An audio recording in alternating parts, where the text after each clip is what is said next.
ẹ jẹ́ á ṣàgbéyẹ̀wò ohun tó fẹ́ ṣẹlẹ̀ sí gbogbo ìràwọ̀ pátá lẹ́ni tí ń ṣọjọ́ Tuesday March 24 ọdún 2026 tá wà nínú èyí. Ẹ̀yin tẹ́ ń wò mí, ẹ bá ń share fídíò yìí kó jẹ́ òwúrọ̀ àtàǹfààní fọ́pọ̀ ènìyàn.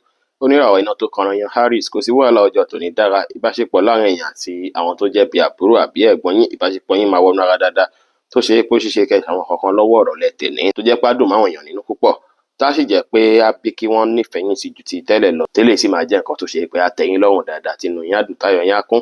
Ẹ ní láti ní ìrẹ̀lẹ̀ lénìí kí ẹ bá àwọn èèyàn ṣe pẹ̀lú àwàdà àti ẹ̀rín, kẹ́ ṣe dáadáa sáwọn èèyàn dára. Nípa ọ̀rọ̀ iṣẹ́ lọ dáadáa. Ìbáṣepọ̀ yín àti olólùfẹ́ yín náà kó bàjẹ́ rẹpẹtẹ. Nípa ọ̀rọ̀ owó kò sí wàhálà rárá. Orange jẹ́ kọ́lọ̀ tó dára jù fún yín láti wọ̀ láṣọ lónìí, aago 12 lọ́sàn sí aago 2:15 ní ọ̀sán jí àkókò. Èyí tó dára jù fún yín tí ń ṣe lọ́kì àwà fún yín lénìí.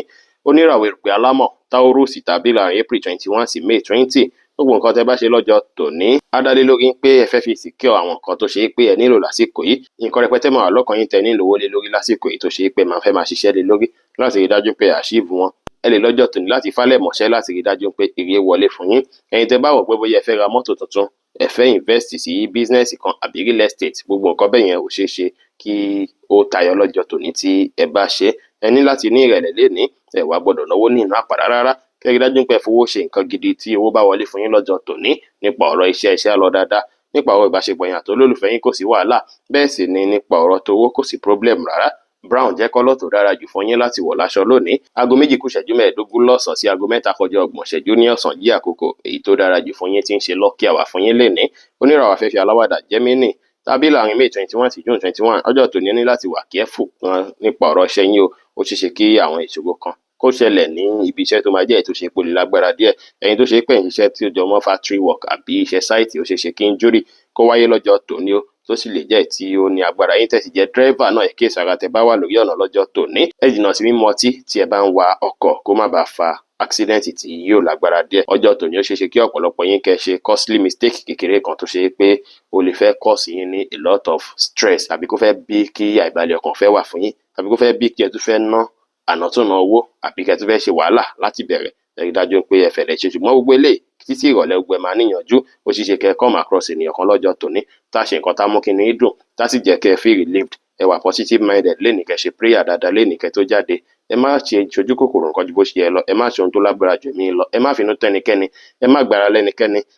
Nípa ọ̀rọ̀ iṣẹ́ yín ó wà fí ẹ̀bá kan tẹ́ bá lè tẹ̀lé àwọn nǹkan tí a mẹ́nubà yìí. Nípa ọ̀rọ̀ tí ìbáṣepọ̀ yín àti olólùfẹ́ yín náà ó fí ẹ̀, ṣùgbọ́n ọwọ́ ọ̀rọ̀ lẹ́tẹ̀ ní ìbáṣepọ̀ yín àti olólùfẹ́ yín máa dára. Nípa ọ̀rọ̀ owó náà, ẹ ní fair chance tí owó lè fi gbà wọlé. White jẹ́ kọ́lọ̀ tó dára jù fún yín láti wọ̀ láṣọ lónìí, aago 3:30 ní ìrọ̀lẹ́ sí aago 5:15 ní ìrọ̀lẹ́ jí àkókò.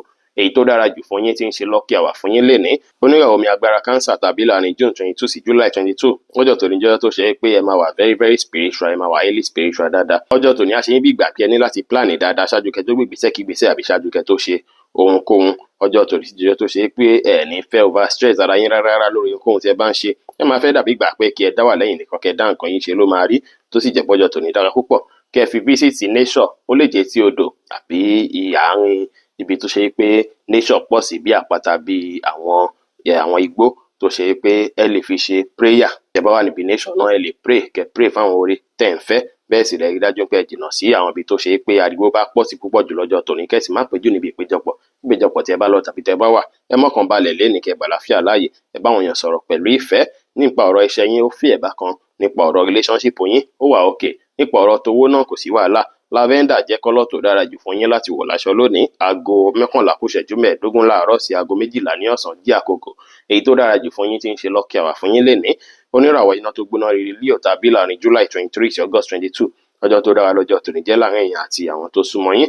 Support máa wáyé látara àwọn tó ṣe pé wọ́n gbà yín ká.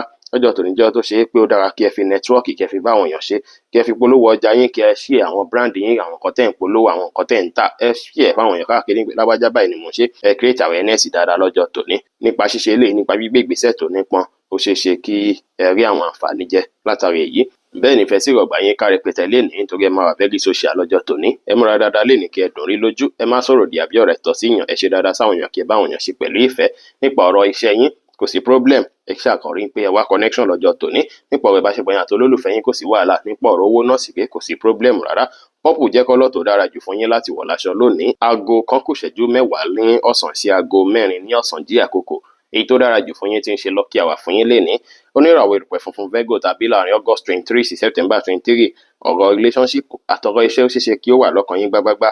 Lákọ̀ọ́kọ́ náà, a ṣe yín bí ìgbà pé kí ló ń ṣẹlẹ̀ nínú relationship mi àti olólùfẹ́ mi. Ó ṣeéṣe kí ẹ ní feeling kan tí ó lágbára nípa èyí, téyìí sì lè fẹ́ bí kí ẹ máa ṣe ròyìnròyìn, kẹ́sì tún máa ṣàgbéyẹ̀wò ọ̀rọ̀ iṣẹ́ yín náà pẹ̀lú. Tẹ́sí lè fẹ́ wá confuse látara èyí, olólùfẹ́ yín kọ́ lè wà èyí tó ṣe pé ó lè dùn yín díẹ̀, tó lè demotivate yín, tó lè má jẹ́ kí ara yín yá gágá dáadáa láti fálẹ̀mọ́ṣẹ́ dáadáa lọ́jọ́ tòní. Ẹ ní láti rí dájú pé ẹ mix ọ̀rọ̀ relationship pẹ̀lú ọ̀rọ̀ iṣẹ́ rárá.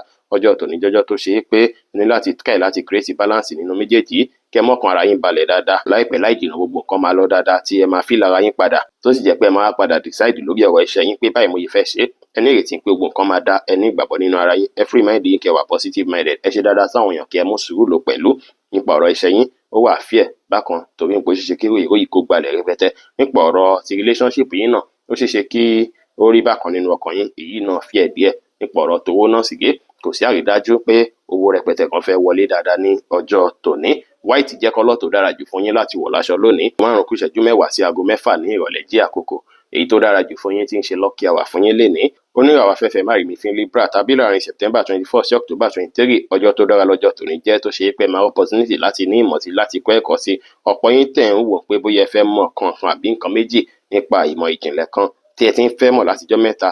Ó dára púpọ̀ kí ẹ wulẹ̀ ṣàwárí ẹ̀ lọ́jọ́ tòní, kẹ́ wulẹ̀ kọ́ ẹ̀kọ́ lọ́jọ́ tòní dára látàrí pé gbogbo nǹkan tẹ́ bá kọ́ lénìí á ràn yín lọ́wọ́ ní ọjọ́ iwájú.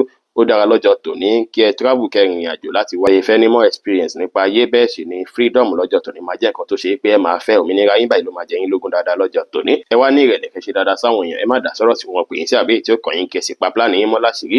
Nípa ọ̀rọ̀ iṣẹ́ lọ dáadáa látàrí pé ẹ máa kọ́ ẹ̀kọ́ sí táwọn iṣẹ́ yín lọ́wọ́. Nípa ọ̀rọ̀ relationship yín kò sí wàhálà, nípa ọ̀rọ̀ owó náà sì rí kò sí problem rárá. Magenta jẹ́ kọ́lọ̀ tó dára jù fún yín láti wọ̀ láṣọ lónìí. Aago 4:15 ní ọ̀sán sí aago 6 ní ìrọ̀lẹ́ jí àkókò èyí tó dára jù fún yín tí ń ṣe lucky hour fún yín lénìí.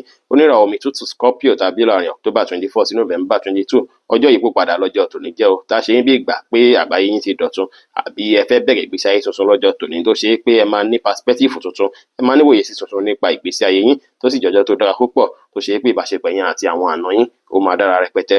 Ẹ ní ìrẹ̀lẹ̀ lénìí kí ẹ fọgbọ́n àtòyè tọ́lọ́run fún yín ṣe okùn. Ẹ ṣe dáadáa sáwọn èèyàn, ẹ sì lè plan dáadáa lọ́jọ́ tòní kẹbẹ̀ sí fálẹ̀ mọ́ nǹkan tuntun tí ẹ fẹ́ ṣe láti jẹ́ kí ẹ ṣàṣeyọrí. Ọjọ́ tòní jẹ́ tó ṣe pé ó dára kí ẹ lo àṣálẹ́ ọjọ́ tòní pẹ̀lú olólùfẹ́ yín látàrí pé ó ṣeéṣe kí ẹ ní increase sexual urge díẹ̀ bákan ní àṣálẹ́ tèní. Nípa ọ̀rọ̀ iṣẹ́ kò sí wàhálà, nípa ọ̀rọ̀ ìbáṣepọ̀ yín àti olólùfẹ́ yín náà kò sí problem rárá. Nípa tówó ó ṣeéṣe kí ẹ ráǹfààní jẹ látara díìlì kan tẹ́ ti ṣe pẹ̀lú yàn àbá agreement kan tó wà láàrin ẹ̀yin àti yàn tẹ́lẹ̀. Red jẹ́ kọ́lọ̀ tó dára jù fún yín láti wọ̀ láṣọ lónìí. Aago 7 ní àṣálẹ́ sí aago 8:15 ní àṣálẹ́ jí àkókò èyí tó dára jù fún yín tí ń ṣe lucky hour fún yín lénìí. Oníràwọ̀ inú àtùpà Sagittarius tàbí láàrin November 23 sí December 22, relationship issue lè wáyé lọ́jọ́ tòní o. Ìjà tàbí agreement tó lágbára ó ṣeéṣe kó ṣẹlẹ̀ láàrin ẹ̀yin àti olólùfẹ́ yín lọ́jọ́ tòní, pàápàá yín tó ṣe pé ẹ wà ní ilé lọ́wọ́lọ́wọ́ tí ò ṣe ń gbé bóyá ẹ wà lájọ́ síra yín, kódà yín tẹ́ wà ní long distance relationship ó ṣeéṣe kẹ́ feel insecure bákan ní ọjọ́ tòní nípa títí olólùfẹ́ yín tí èsì lè fẹ́ bí issue tàbí argument. Ó ṣeéṣe lọ́jọ́ tòní káwọn tó dàbí extended family, àwọn bí àna àbí nǹkan kan nínú mọ̀lẹ́bí yín kọ́ fẹ́ kọ́ sí issue láàrin ẹ̀yin àti olólùfẹ́ yín lénìí. Bẹ́ẹ̀ sì ni bùkátà rẹpẹtẹ ó ṣeéṣe kó wà lọ́kàn yín rẹpẹtẹ lọ́jọ́ tòní tẹ́sí tún máa ṣe ròyìn nípa ọ̀rọ̀ títí olólùfẹ́ yín náà pẹ̀lú. Ẹ má wà kánjú ju bó ṣe lọ lórí ọkọ̀hún, ẹ mú sùúrù lò kẹ́ gbàláfíà láàyè, ẹ má kanra mẹ́nikẹ́ni lénìí. Nípa ọ̀rọ̀ iṣẹ́ ó fi ẹ̀bá kan látàrí pé ẹ lè má ráyè àti focus lé lórí dáadáa tó bí ẹ ṣe ń fẹ́. Nípa ọ̀rọ̀ relationship yín ó fi ẹ̀bá kan torí argument lè fẹ́ wáyé láàrin ẹ̀yin méjèèjì. Nípa ọ̀rọ̀ tí owó sì ó ṣeéṣe kí òun náà rí bákan torí ẹ lè má ráyè láti fálẹ̀ mọ́ṣẹ́ tẹ́ lè fi rí àǹfààní owó jẹ dáadáa. Pink jẹ́ kọ́lọ̀ tó dára jù fún yín láti wọ̀ láṣọ lónìí. Aago 8:15 ní àṣálẹ́ sí aago 10:15 ní àṣálẹ́ jí àkókò èyí tó dára jù fún yín tí ń ṣe lucky hour fún yín lénìí. Oníràwọ̀ ìpele èrò Capricorn tàbí láàrin December 23 sí January 19, ọjọ́ tẹ́ máa busy púpọ̀ lọ́jọ́ tòní jẹ́ o. Nǹkan àpọ̀ tẹ́ máa mójútó ní ọ̀tún lósì tẹ́ máa fálẹ̀ mọ́, tẹ́ bá lè fètò sí nǹkan yín ọjọ́ tòní máa dára. Ẹ má tàṣe jù ohunkóhun rárá, ẹ tẹpá mọ́ṣẹ́, ẹ má rush jù bó ṣe yẹ lọ kó má bá sí mistake rẹpẹtẹ nínú ohunkóhun tí ẹ bá ń ṣe. Ẹ ṣe nǹkan yín ní ṣíṣẹ̀ ń tẹ̀lé ló dára, kẹ́ má kọrin méjì bọ́ná lẹ́ẹ̀kan ṣoṣo, kẹ́ sì fọgbọ́n àtòyè tọ́lọ́run fún yín mójútó ohunkóhun pẹ̀lú. Nípa ọ̀rọ̀ iṣẹ́ á lọ dáadáa ṣùgbọ́n stress lè fẹ́ pọ̀. Nípa ọ̀rọ̀ tí ìbáṣepọ̀ yín àti olólùfẹ́ yín kò sí wàhálà. Nípa ọ̀rọ̀ tówó náà kò sí problem. Kọ́lọ̀ brown wá jẹ́ kọ́lọ̀ tó dára jù fún yín láti wọ̀ láṣọ lónìí. Aago 7 láàárọ̀ sí aago 8:30 láàárọ̀ jẹ́ àkókò èyí tó dára jù fún yín tí ń ṣe lucky hour fún yín lénìí. oníràwọ̀ afẹ́fẹ́ oníbínú Aquarius tàbí láàrin January 20 sí February 19 ọjọ́ tó dára lọ́jọ́ tòní jẹ́. Ẹ máa wà very creative dáadáa lọ́jọ́ tòní, ẹ máa wà active tó sì jẹ́ para yín máa yá gágá láti falẹ̀ mú ohunkóhun èyíkéyìí tẹ́ bá mọ̀ pé ó lè ṣe yín láǹfààní, ìbàjẹ́ṣẹ́ ìbàjẹ́ ohunkóhun. Ẹ máa gẹ́dì láti gbé àwọn ìgbésẹ̀ tó máa jẹ́ kí ayé yín kó tún dára, tó tún máa ran àwọn ọmọ yín gan lọ́wọ́ láti jẹ́ kí ayé tiwọn náà kó rọrùn. Ìdùnnú ò jìnnà sí yín rárá, ẹ̀yin gangan lẹ́ni ìdùnnú lẹ́ni ayọ̀ lọ́jọ́ tòní. Ẹ tẹpá mọ́ṣẹ́ lè ní kẹ́ ṣe dáadáa sáwọn èèyàn kí ẹ ní ìrẹ̀lẹ̀, ẹ wà dìtámì ẹ pọ́n tèrè tàgbàlé, ẹ jìnnà sí pé à ń gbéraga rárá àbí à ń jọra ẹni lójú àbá à ń ríra ẹni tán lọ́jọ́ tòní kò dára, kó má bàa bí iṣu láàrin èèyàn àtàwọn tó ṣe pé wọ́n jẹ́ olólùfẹ́ yín. Nípa ọ̀rọ̀ iṣẹ́ kò sí wàhálà, iṣẹ́ á lọ dáadáa. Nípa ti relationship yín kò sí problem, ẹ kàn wà respectful kẹ́ pọ́n tèrè tàgbàlé lẹ́ni. Nípa ọ̀rọ̀ tówó náà sì rí kò sí wàhálà. Orange jẹ́ kọ́lọ̀ tó dára jù fún yín láti wọ̀ láṣọ lónìí. Aago 8 kọjá 30 ìṣẹ́jú láàárọ̀ sí aago 10 kọjá ìṣẹ́jú 15 láàárọ̀ jí àkókò. Èyí tó dára jù fún yín tí ń ṣe lucky hour fún yín lénìí. Ẹ̀yin oníràwọ̀ omi tí kì í ro Pisces tàbí láàrin February 20 sí March 20 bẹ́ẹ̀ ṣe jí lówùúrọ̀ kùtù ọjọ́ tòní ẹ lè má gẹ́tì mind yín, ẹ lè má gẹ́tì ara yín dára rárá. Ẹ má wà worried, ẹ má wà confused bákan nípa nǹkan tó ṣe é pé kò tiẹ̀ hàn sí wa rárá.